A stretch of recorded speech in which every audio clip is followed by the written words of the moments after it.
Good evening. ഇന്നലെ നമ്മൾ ഹിന്ദി ജിസ് ഗലി may may രഹതാ ഹൂം എന്നുള്ള ലെസണാണ് നമ്മൾ എടുത്തിരുന്നത്. അത് നമ്മൾ പേജ് നമ്പർ 32 വരെ 32 വരെ എടുത്തിട്ടുണ്ടായിരുന്നു. അതായത് കുറേ പേരെ അവർ കസ്റ്റഡിയിൽ എടുക്കുകയും പിന്നെ കുറേ പേരെ അവർ ജയിലിൽ ഇട്ടിട്ട് പിന്നീട് അവരെ തൂക്കിക്കൊല്ലുകയും ചെയ്തു. അവിടെ വരെ നമ്മൾ ഇന്നലെ എടുത്തതാണ്. ഇന്ന് നമ്മൾ അതിനേക്കാട്ടിലും മുന്നോട്ടാണ് പോണത്. അപ്പോൾ second page number 32 second paragraph തൊട്ടാണ് നമ്മൾ ഇന്ന് തുടങ്ങുന്നത്. दिल्ली में अब कुछ ही हजार लोग बचे होंगे. ഇനി ഡൽഹിയിൽ കുറച്ച് ഹജാർ മീൻസ് 1000, ഹജാർ എന്ന് പറഞ്ഞാൽ 1000, കുറച്ച് 1000 ആൾക്കാർ മാത്രമേ ബാലൻസ് ഉണ്ടായിരുന്നുള്ളൂ. ബാക്കിയൊക്കെ കുറേ പേരിനെ കൊല്ലപ്പെടുത്തി, കുറേ പേരെ കസ്റ്റഡിയിലെടുത്തു, കുറേ പേര് നാട് വിട്ടുപോയി. അങ്ങനെയൊക്കെ ആയിട്ട് ജനസംഖ്യ വളരെയധികം കുറഞ്ഞു. ബാക്കി സബ് അംഗ്രേജോ കെ ഗുസ്സാ കാ ശിക്കാർ ഹോ ഗए. ബാക്കി സബ് എന്ന് വെച്ചാൽ ബാക്കിയുള്ളവരൊക്കെ അംഗ്രേജ് മീൻസ് ബ്രിട്ടീഷേഴ്സിന്റെ ഗുസ്സ എന്ന് പറഞ്ഞാൽ ദേശത്തിന് ഏറെയായി.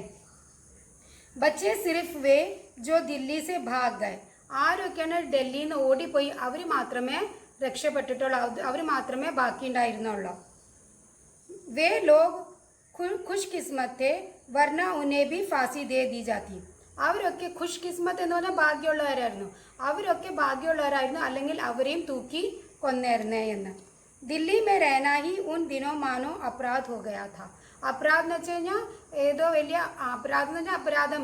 ഡൽഹിയിൽ താമസിക്കുക എന്ന് പറഞ്ഞത് വലിയൊരു അപരാധമായിരുന്നു. കാരണം അവിടെ താമസിച്ചു കഴിഞ്ഞാൽ സാധാരണ ജനങ്ങളെ പിടിച്ച് കസ്റ്റഡിയിലിടലും ജയിലിലിടലും പിന്നീട് അതിനെ തൂക്കിക്കൊല്ലുകയും ചെയ്യായിരുന്നു.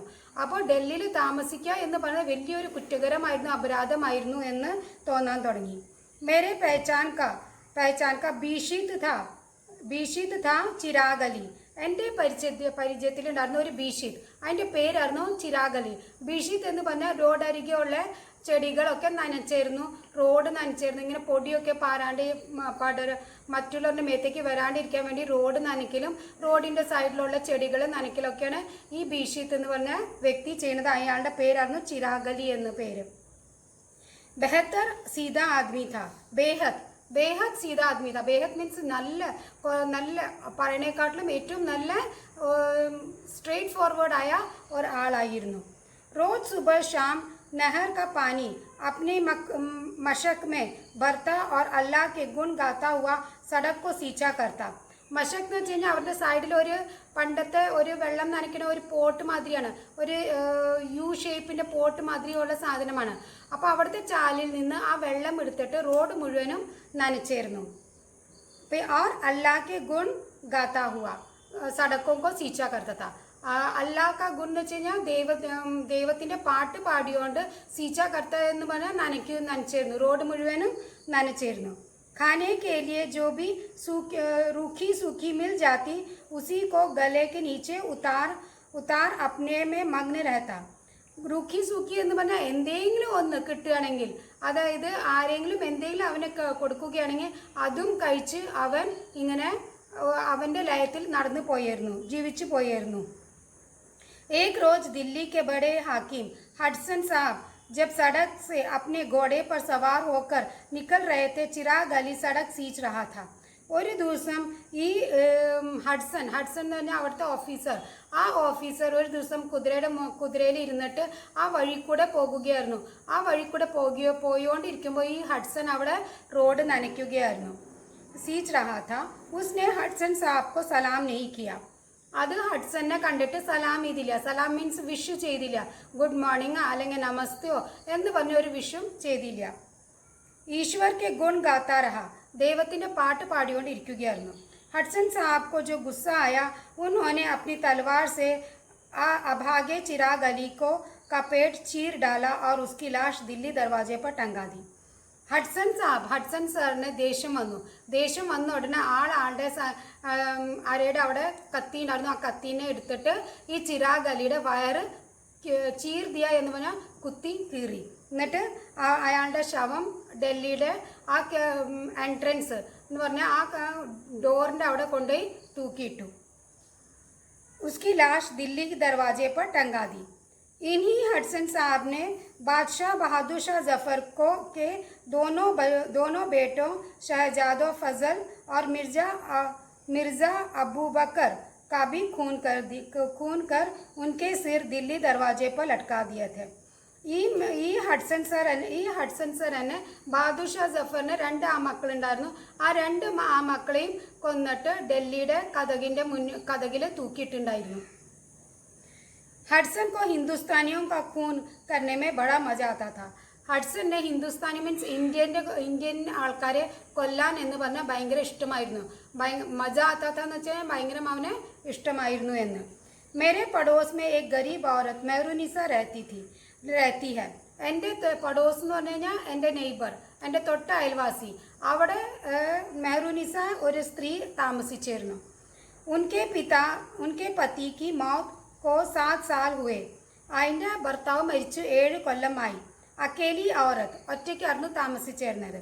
दूसरों के घर में झाड़ू लगाकर किसी तरह से अपनी गुजर बसर करती थी. മറ്റുള്ളവരുടെ വീട്ടിൽ പോയി പണി ചെയ്തിട്ടാണ് അത് അതിൻ്റെ ജീവൻ മുന്നോട്ട് കൊണ്ടുപോയിരുന്നത്. लेकिन जब घर ही नहीं रहे, बस्ती के बस्तियां जला दी गई तो मेहरुनिसा काम ना मिलने से भूखों मरने लगी. ഇനി അവിടെ ബസ്തി എന്ന് വെച്ച് കഴിഞ്ഞാൽ ഓരോ ഏരിയകളും അവർ കത്തിക്കാനും അവിടെ നിന്ന് ആൾക്കാർ ഓടിപ്പോവാനും തുടങ്ങിയപ്പോൾ ഇവൾക്ക് പണിയില്ലാണ്ടായി. അങ്ങനെ അവർ പട്ടിണി കിടക്കാൻ തുടങ്ങി. आज उसके यहाँ मैंने 10 रोटियां पहुँचाई. ഇന്ന് ഞാൻ അവരുടെ വീട്ടിൽ ഒരു 10 ചപ്പാത്തി കൊടുത്തു വിട്ടു. दूसरी जो 10 रोटियां बची उससे मेरे दोनों बेटों और नौकरों का काम चला. ബാക്കി 10 ഉണ്ടായിരുന്നു.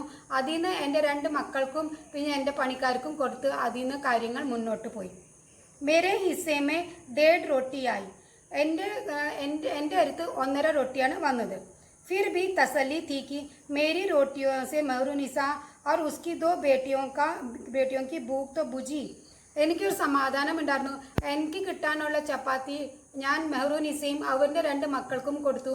അപ്പോൾ അവരുടെ വിശപ്പെങ്കിലും അത് മാറി കിട്ടിയല്ലോ എന്നൊരു സമാധാനം. मेरा क्या, मेरी तो भूख रहने की आदत ही हो गई. എനിക്കാണെങ്കിൽ പട്ടിണി കിടക്കേണ്ട ശീലം ആയിട്ടുണ്ട് എന്ന്. मेरे पड़ोसी हीरा सिंह एक नौजवान है. वह मुझे हिम्मत बांधता है. എൻ്റെ പടോസി, എൻ്റെ തൊട്ട് അപ്പുറത്തുള്ള അയൽവാസി ഹീര സിംഗ് എന്ന് പറഞ്ഞ ആൾ എന്നെ എപ്പോഴും ധൈര്യം തന്നുകൊണ്ടിരിക്കും. ഹിമ്മത്ത് ബടാത്ത എന്ന് പറഞ്ഞാൽ ബാന്ധത്ത എന്ന് പറഞ്ഞാൽ ധൈര്യം തന്നുകൊണ്ടിരിക്കും. इस आधे वीराना और आधे आबाद शहर में शिवाजी राम भी तो है जो मुझसे कहते हैं कि मुसीबतों के ये दिन कभी ना कभी तो ख़त्म होंगे. इस आधे वीराना എന്ന് വെച്ചാൽ പകുതി സൈലൻ്റ് ആയി കിടക്കുന്ന സ്ഥലം. വീരാന എന്ന് വെച്ചാൽ ആരും ഇല്ലാത്ത ഒരു സ്ഥലം. പകുതി ആൾക്കാർ അവിടെ നിന്ന് പോയല്ലോ. ആദേ വീരാന और ആദേ ആബാദ് ഷെഹർ. ആദേ ആബാദ് ഷെഹർ എന്ന് വെച്ചാൽ പകുതിയുള്ള ഈ ടൗണുകൾ. ഷെഹർ മേ ശിവാജി റാം ബി തോ ഹൈ. ശിവാജി റാം എന്ന് പറഞ്ഞ ആളും ഉണ്ട്. जो मुझसे कहता, അയാൾ എന്നോട് എപ്പോഴും പറയും कि मुसीबत के ये दिन कभी ना कभी तो ख़त्म हो जाएंगे. മുസീബത്ത് എന്ന് വെച്ചാൽ ബുദ്ധിമുട്ടുള്ള ഈ ദിവസം എന്തെങ്കിലുമൊക്കെ ഇതും കഴിഞ്ഞു പോകും. ഈ പൊട്ട കാലഘട്ടം കഴിഞ്ഞു പോകും എന്ന് എപ്പോഴും ധൈര്യം തന്നുകൊണ്ടിരിക്കും. उनका लड़का बाल मुकद मुझे अपने पिता की तरह चाहता है. അവരുടെ മോൻ ബാൽ മുക്കന്ത് എന്ന് പറഞ്ഞാൽ അവരുടെ മോൻ എന്നെ അച്ഛനെ മാതിരിയാണ് എന്നെ കരുതാറ്. സ്വന്തം അച്ഛനെ മാതിരിയാണ് കരുതാറ്. जब मैं बीमार पड़ा, बाल मुकद अंग्रेज सिपाहियों की नज़र से बचते बचते एक हकीम को मेरे पास ले आया. ഹക്കീം എന്ന് പറഞ്ഞാൽ ഡോക്ടർ. ഞാൻ വയ്യാണ്ട് കിടന്നു, എനിക്ക് പനിയായി കിടന്നപ്പോൾ ഇവൻ അംഗ്രേജോ സെ ബച്കർ എന്ന് പറഞ്ഞു കഴിഞ്ഞാൽ ബ്രിട്ടീഷേഴ്സിനോട് ഒളിച്ച് പാത്തും ഹക്കീം എന്ന് പറഞ്ഞ ഡോക്ടറെ കൊണ്ട് വന്നു എന്നെ ചികിത്സിച്ചു. ഹക്കീം കി ദവാ സെ മേരി ജാൻ ബച്ച് ഗയി. ഡോക്ടറിൻ്റെ മരുന്നുകൊണ്ട് എൻ്റെ ജീവിതം രക്ഷപ്പെട്ടു. മുझे ജിന്ദഗി ബാൽ മുക്കദ് की मदद से ही वापस मिली. എൻ്റെ ലൈഫ് ബാൽ മുക്കദ് കാരണമാണ് എനിക്ക് എൻ്റെ ലൈഫ് തിരിച്ചു കിട്ടിയത്. दूर के दोस्तों में मेरठ के ഹരിഗോപാൽ തുഫ്ത് है. അതായത് ദൂരെയുള്ള കൂട്ടുകാരനിൽ മേരട്ടിൽ താമസിക്കുന്ന ഒരു ഹരിഗോപാൽ എന്ന് പറഞ്ഞ ആള് എൻ്റെ ഒരു കൂട്ടുകാരനുണ്ട്. വേ ഷായരി കർത്തെ ഹെ.